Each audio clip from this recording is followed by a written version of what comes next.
Het wordt duidelijk hoeveel vluchtelingen er plaats worden mat in de provincie. De Friese gemeenten hebben afgepraat dat ze extra vluchtelingen opnemen, wat dat mat.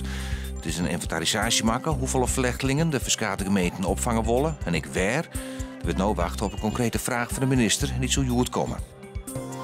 In Twieslerheide binnen vannacht een auto en een carport uitbaand. De brand waard na middernacht om Dutsen. Het vuur ontstiert door een onbekende oorzaak in de auto. De vlam kon daarna oerslaan naar een salon en een café dichtbij. Er was sprake van behoorlijke reekvorming. De wenning het lichte ski-oproep. De Friese voetbalclubs zien er financieel goed voor. Cambuur en Heerenveen binnen beide indeeld in de categorie van zoene clubs. Zo'n betellen voetbalclubs zijn er financieel tegen min voor. Onder andere Twente, PEC Zwolle en NEC. Als de clubs het net aanpakken, kunnen maatregels volgen, die als puntenmindering. Ton F. van Dijk, directeur van culturele HZ 2018, is maar ziekteverlof. Hij had al lang de ziekte van Bechterew.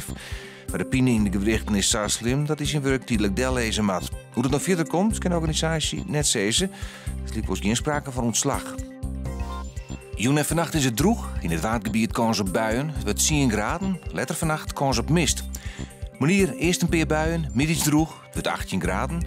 Bij een matige en vrij krachtige noordenwind.